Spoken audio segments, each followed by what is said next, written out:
जय हिंद दोस्तों।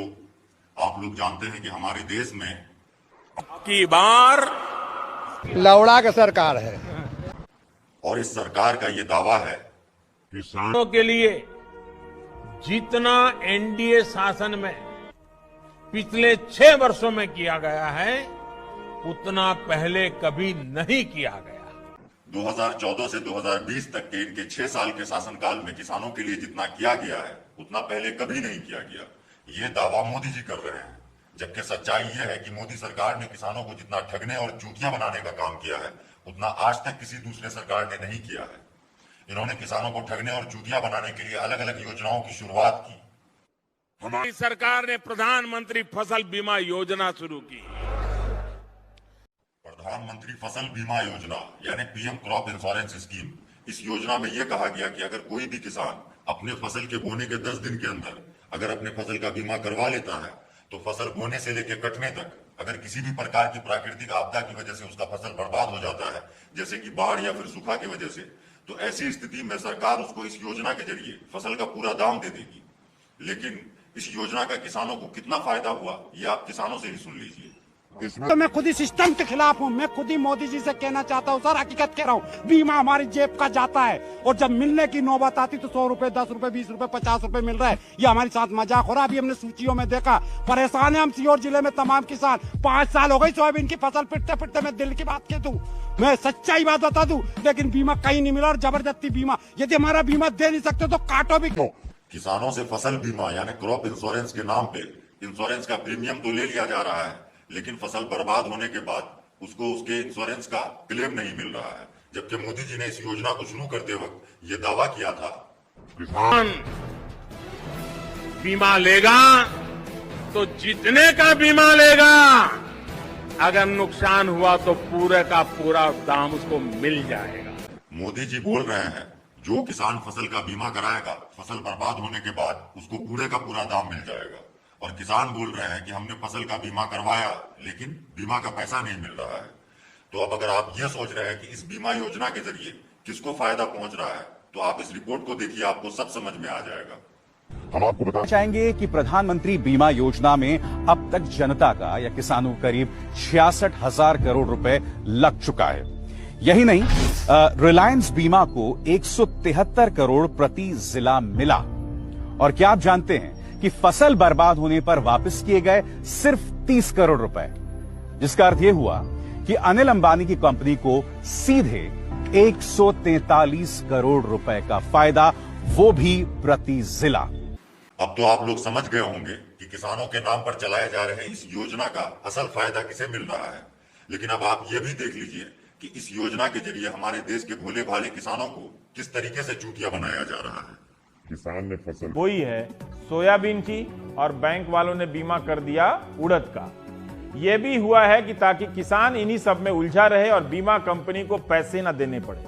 भागीरथ जी ने यह भी बताया कि पिछले साल जो उनके जिले में बीमा कंपनी थी वो इस साल नहीं है, अब किसी और कंपनी को टेंडर बन गया। ये रोस्टर में घूम घूम के किसानों को गोला बना रहे हैं। कोटा जिले के हाड़ौती के 12 जिले के अटरू तहसील का एक गांव है नरसिंहपुर। इस गांव के कई किसानों की उड़द और सोयाबीन की फसलें नष्ट हो गईं। 6 महीने से किसान बीमा राशि लेने के लिए चक्कर लगाते रहे। कभी बीमा कंपनी गए, कभी बैंक, तो कभी कृषि विभाग।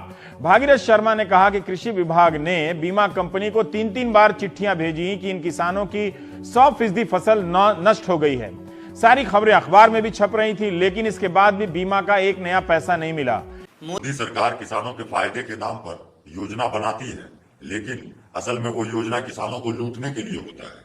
अभी कुछ दिन पहले मोदी सरकार ने किसानों को लेकर 3 कानून बनाए हैं, जिसके बारे में मोदी जी का ये कहना है।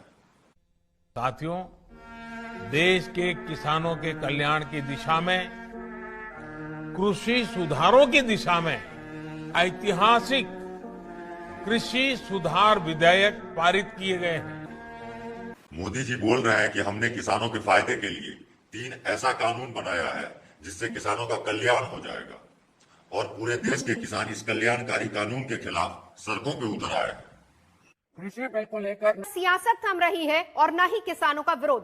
तो किसानों ने आज चक्का जाम किया हुआ है कृषि बिल के खिलाफ। ये आंदोलन कर रहे हैं और भारतीय किसान यूनियन के साथ कई किसान संगठनों ने आज भारत बंद बुलाया हुआ है। इसके अलावा कई ट्रेड यूनियंस ने भी जो है इसका समर्थन किया है।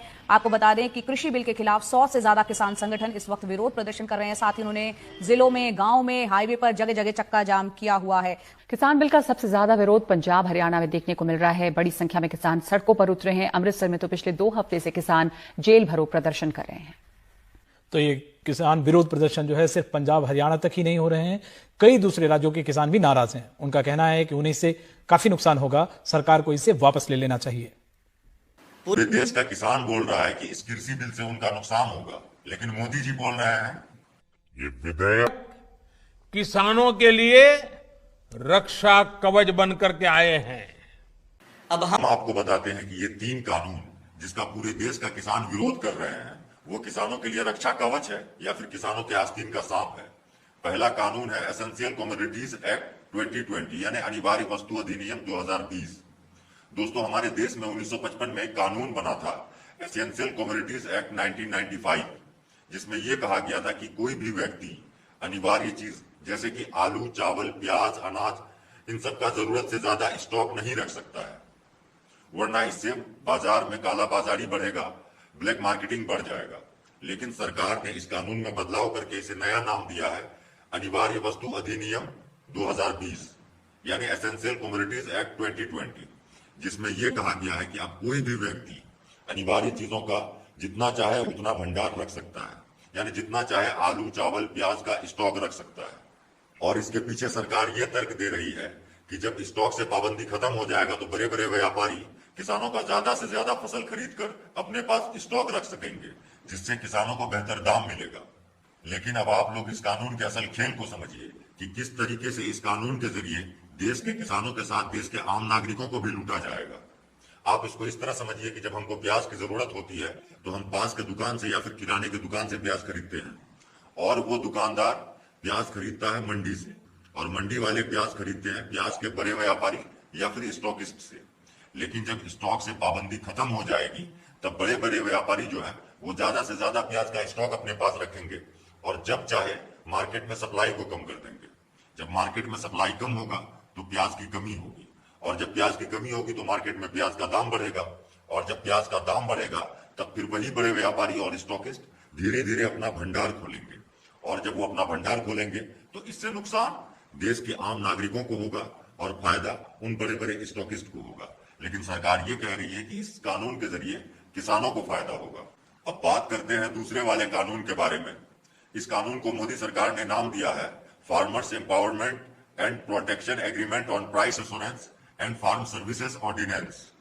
बहुत लंबा चौड़ा बकचोदी वाला नाम है। इसको आसान भाषा में आप कॉन्ट्रैक्ट खेती का कानून कह सकते हैं।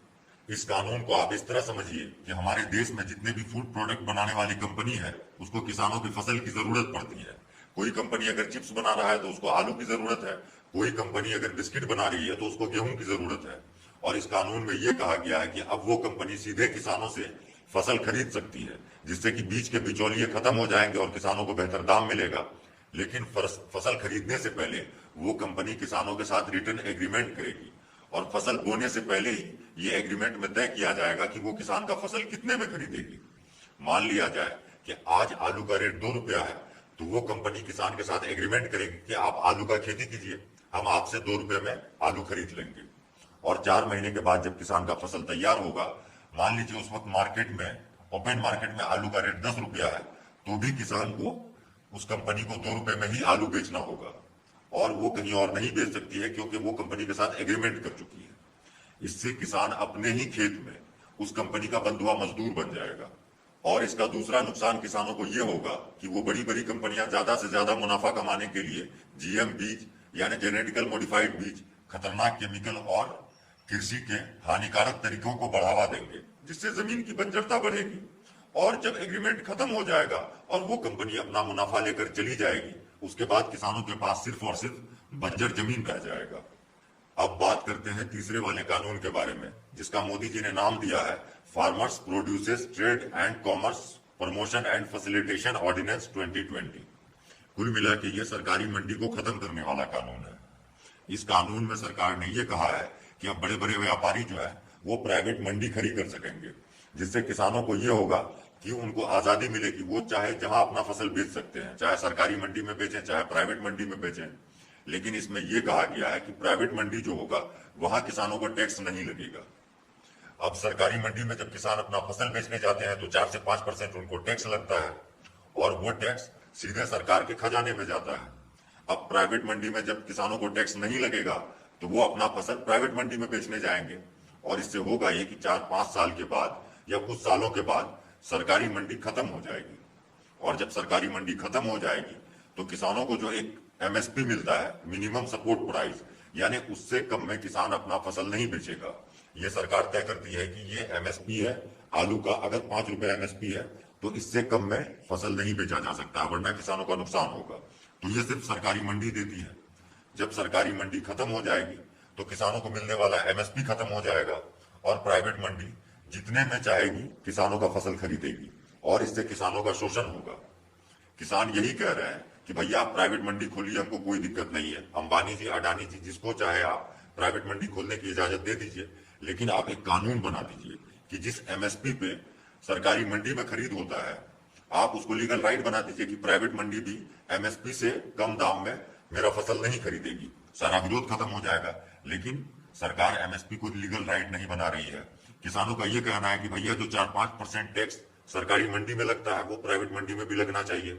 सरकार वो नहीं कर रही है, क्योंकि सरकार का असल मकसद किसानों को फायदा नहीं पहुंचाना है बल्कि प्राइवेट कंपनियों को फायदा पहुंचाना है। लेकिन शायद मोदी जी को यह पता नहीं है कि देश का किसान अब मोदी जी की सारी चालबाजी को समझ चुका है। इसलिए अब वो अड़ चुके हैं कि चाहे तो अब आप एमएसपी को लीगल राइट बनाइए या फिर इस बिल को जिस बिल से लेके आए हैं उसी बिल में डाल दीजिए, वरना देश का किसान अब ये ठान चुका है।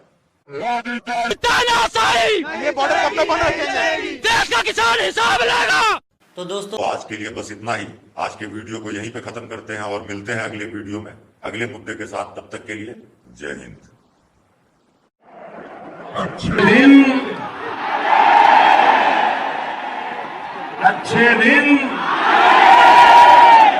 मार साले का खोपड़ी तोड़ साले का।